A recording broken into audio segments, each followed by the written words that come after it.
Hello दोस्तों, स्वागत है आपका प्रियंका लर्निंग क्लासेज में। 66वीं बीपीएससी को ध्यान में रखकर लुसेंट की सीरीज चलाई जा रही है, जिसमें आज हम लोग इसका नोट्स देखते हैं, बंगाल पर अंग्रेजों का आधिपत्य, ताकि आप लोग को कोई भी कन्फ्यूजन न रहे और एग्जाम में सारा क्वेश्चन सही हो। चलिए हम लोग नोट्स के माध्यम से कंसेप्ट क्लियर करने की कोशिश करते हैं। पहला है मुर्शिद कुली खां। इसकी राजधानी कहाँ थी? तो ये ढाका में थी। ढाका से मुर्शिदाबाद भागीरथी नदी के तट पर। और इस मुर्शिद कुली खां ने इजारेदारी प्रथा को लागू की थी। तकावी रीति यानी खेती के लिए अग्रिम कर्ज है। उत्तराधिकारी शुजाउद्दीन दामाद था। नेक्स्ट फैक्ट हम लोग देखते हैं। 1740 ईस्वी में गिरिया के युद्ध में सरफराज को मारकर बिहार के सूबेदार अलीवर्दी खां बंगाल का नवाब बना। अब बंगाल से फैक्ट हम लोग देखते हैं। बंगाल को भारत का स्वर्ग कहा जाता है और बंगाल का उत्तराधिकारी सिराजुद्दौला था। नेक्स्ट फैक्ट हम लोग देखते हैं। 20 जून 1756 ये है कालकुटरी की त्रासदी। ये एग्जाम में फैक्ट के रूप में क्वेश्चन आ जाता है, इसे ध्यान रखेंगे। इसके रचयिता कौन थे? तो जेंट हॉलवेल थे और 146 में से 23 व्यक्ति जिंदा थे। इसे अनुमानित है, एग्जैक्ट नहीं पता लगाया जा सकता है। नेक्स्ट हम लोग देखते हैं। 23 जून 1757 को प्लासी का युद्ध हुआ था। ये क्वेश्चन आता है, इसे ध्यान रखेंगे। अंग्रेजों के सेनापति रॉबर्ट क्लाइव व बंगाल के नवाब सिराजुद्दौला के बीच हुआ था। और जीत किसकी हुई थी? तो अंग्रेजों की हुई थी। और इसमें सेनापति कौन था? तो सेनापति मीर जाफर की धोखाधड़ी के कारण पराजित हो गया। नेक्स्ट हम लोग देखते हैं। 1760 में मीर जाफर को हराकर मीर कासिम का नवाब बनाया गया था। मीर कासिम कहाँ का नवाब बनाया गया था? तो बंगाल का नवाब बनाया गया था। नेक्स्ट हम लोग देखते हैं। मीर कासिम मुर्शिदाबाद से मुगदलपुर राजधानी लाया था। बंगाल की राजधानी का क्रम हम लोग देखते हैं। पहले ढाका था, फिर मुर्शिदाबाद, फिर मुंगेर था। अब हम लोग बक्सर का युद्ध के बारे में देखते हैं। 1764 यहाँ से फैक्ट बनता है, इसे ध्यान रखेंगे। ये अंग्रेज और मीर कासिम और अवध के नवाब शुजाउद्दीन एवं मुगल सम्राट शाह आलम द्वितीय के बीच लड़ा गया था। और सेनापति कौन थे? तो हेक्टर मुंडे थे। विजय किसका हुआ था? तो अंग्रेज विजयी हुए थे। नेक्स्ट हम लोग देखते हैं अंग्रेजों के मैसूर में संबंध। तो 1761 में हैदर अली मैसूर का शासक बना। हैदर अली की मृत्यु 1782 ईस्वी में हुई और द्वितीय आंग्ल मैसूर युद्ध के दौरान हुई थी। हैदर अली के उत्तराधिकारी पुत्र हुआ था इसमें टीपू सुल्तान। नेक्स्ट फैक्ट हम लोग देखते हैं। 1787 ईस्वी में टीपू ने अपनी राजधानी श्रीरंगपट्टनम से बादशाह की उपाधि धारण की थी। ये फैक्ट एग्जाम में पूछ देते हैं, इसे ध्यान रखेंगे। नेक्स्ट हम लोग देखते हैं। टीपू ने अपनी राजधानी श्रीरंगपट्टनम में स्वतंत्रता का वृक्ष लगवाया। तो टीपू को शेरे मैसूर भी कहा जाता है। साथ ही जैकोबी क्लब का सदस्य बना। नेक्स्ट हम लोग देखते हैं। प्रथम आंग्ल मैसूर युद्ध 1767 से 69 ईस्वी तक था। तो गवर्नर जनरल इसमें कोई नहीं था।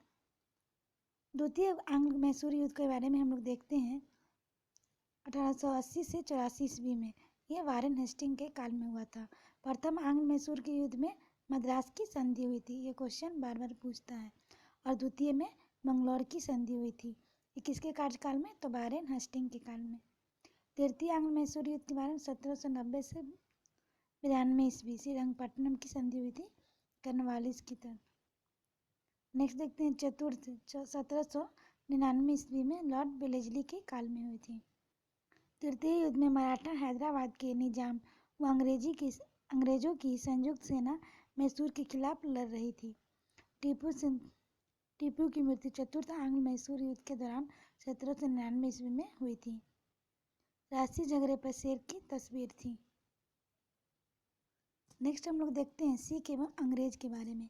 सिख संप्रदाय की स्थापना गुरु नानक प्रथम गुरु ने की थी। ये बाबर और हुमायूं के समकालीन थे। यहाँ से क्वेश्चन आता है, इसे ध्यान रखेंगे। नेक्स्ट फैक्ट हम लोग देखते हैं। 1496 ईस्वी में कार्तिक पूर्णिमा को मानक का आध्यात्मिक पुनर्जीवन का आभास किया गया। तो नानक गुरु का लंगर नामक निःशुल्क सहभागी भोजनालय किया था और इसने संगत और पंगत गुरु नानक के अनुयायियों के लिए संस्था का कार्य किया था और इन्होंने 1539 ईस्वी में करतारपुर में इनकी मृत्यु हो गई थी। अब नेक्स्ट हम लोग देखते हैं दूसरे गुरु अंगद के बारे में। तो इनका था कार्यकाल 1539 से 1552। इनके द्वारा कार्यों को हम लोग देखते हैं। तो इन्होंने कार्य किया था सिख के दूसरे गुरु, प्रारंभिक नाम इनका लहना था, और इन्होंने लंगर व्यवस्था को अस्थायी बनाया था और गुरु लिपि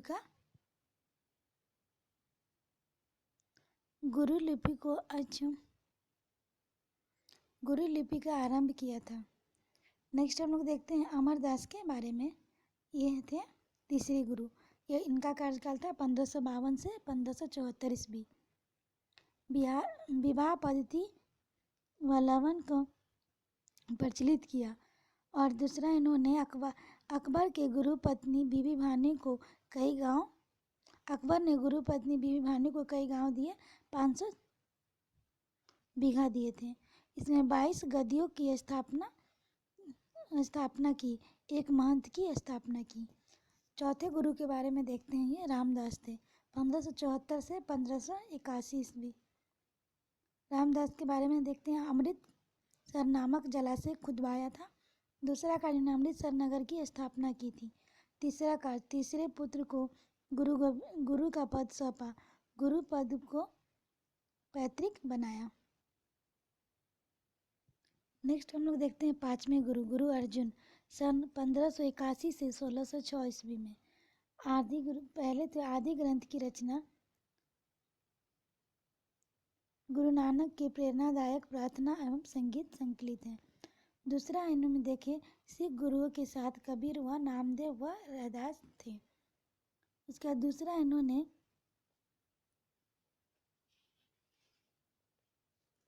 अमृतसर जलाशय के मध्य हरमंदर साहब का निर्माण करवाया। तीसरा उन्होंने राजकुमार खुसरो की सहायता के कारण जहांगीर 1600 में मरवा दिया था। नेक्स्ट हम लोग देखते हैं छठे गुरु हरगोविंद सिंह 1606 से 1648। इनके कार्य को हम लोग देखते हैं। अमृतसर की किलेबंदी की। दूसरे है 2 तलवार वाले बांधकर गद्दी पर बैठते दरबार में नगाड़ा बजवाने की व्यवस्था की। तीसरा उन्होंने अकाल तख्त या ईश्वर के सिंहासन का निर्माण करवाया। फिर नेक्स्ट सैन्य संगठन का रूप दिया। ये थे हरगोविंद सिंह के बारे में। अब नेक्स्ट हम लोग देखते हैं सातवें गुरु हरराय का। इनका कार्यकाल था 1645 से 1661। इनके द्वारा दारा सिखों को मिलने का आशीर्वाद प्राप्त हुआ। नेक्स्ट हम लोग देखते हैं हरकिशन, 1661 से 1664।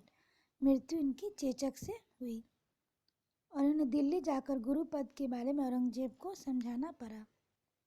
हम लोग देखते हैं 9वें गुरु के बारे में। तो 9वें गुरु थे गुरु तेग बहादुर, 1664 से 75।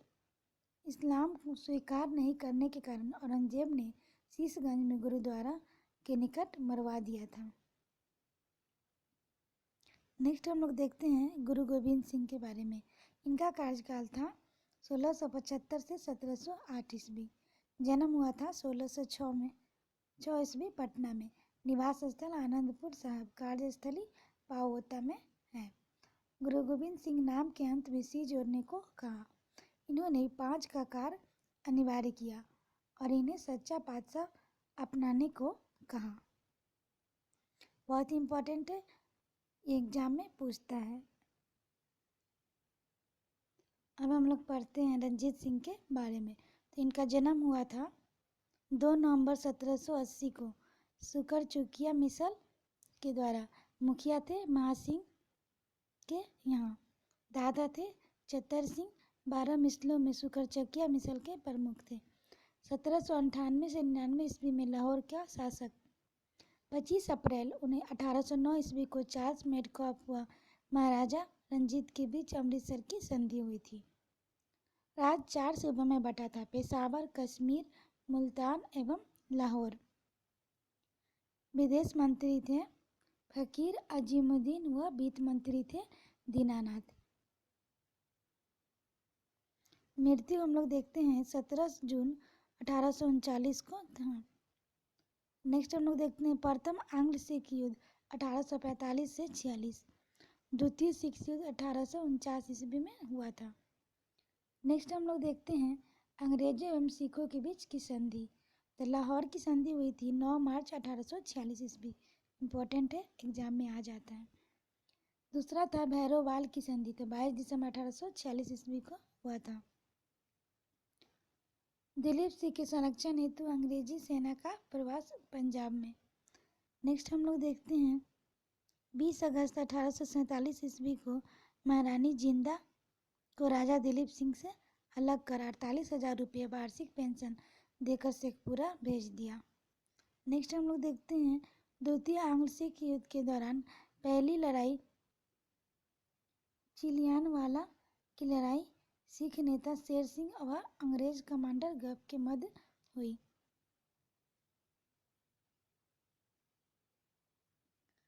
नेक्स्ट फैक्ट हम लोग देखते हैं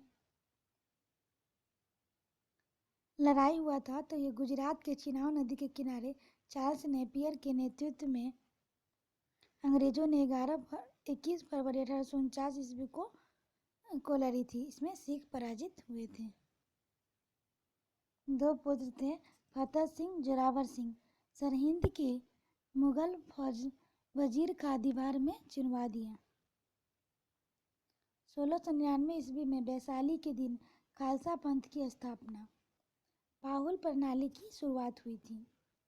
नेक्स्ट हम लोग देखते हैं आदि ग्रंथ को वर्तमान रूप दिया। अब गुरुवाणी सिख संप्रदाय के गुरु यह कार्य करेगी। हत्या इसका हुआ था 1708 ईस्वी में और नादेर स्थान पर गुल खां नामक पठान के द्वारा। अब हम लोग देखते हैं बंदा बहादुर के बारे में जो फैक्ट है। जन्म हुआ था 1670 ईस्वी में पुंछ जिले के रजौली गांव में। बचपन का नाम लक्ष्मण दास था। पिता रामदेव भारद्वाज। उद्देश्य था पंजाब में एक सिख राज स्थापित। राजधानी था लौगढ़। सिक्के चलाए थे उन्होंने गुरु नानक एवं गुरु गोविंद सिंह ने। हत्या हो गया था सरहिंद के मुगल फौजदार वजीर खां के द्वारा।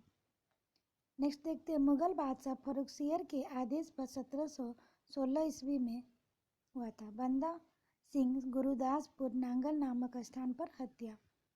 बंदा सिंह शहादरा कत्लगढ़ी हजारों मुगल सैनिक को मौत के घाट उतारा था। बंदा सिंह मृत्यु के बाद सिख कई टुकड़ों में बट गए। 1748 में नवाब कपूर सिंह सभी टुकड़ियों के विलय। दल खालसा नेतृत्व थे इसके जस्सा सिंह अहलुवालिया मिसल कहलाया था। 12 दलों को विभाजित करके मिसल कहलाता है। इसका समान अर्थों में कहा जाता है। नेक्स्ट हम देखते हैं लॉर्ड डलहौजी के बारे में। तो ये 29 मार्च 1849 ईस्वी की घोषणा की थी। संपूर्ण पंजाब का विलय अंग्रेजी राज में किया था और महाराजा दिलीप सिंह को 50,000 पाउंड की वार्षिक पेंशन दिया। शिक्षा प्राप्त करने के लिए इंग्लैंड भेज दिया और कोहिनूर को महारानी विक्टोरिया को भेज दिया। तो इसे हम लोग को ये जितना सारे फैक्ट देखे हम लोग के लिए एग्जाम के लिए काफ़ी इम्पोर्टेंट है। आशा करते हैं आपको ये सब समझ में आ गया होगा। आज के लिए इतना ही दोस्तों, फिर मिलते हैं हम लोग नेक्स्ट वीडियो में। Thank you.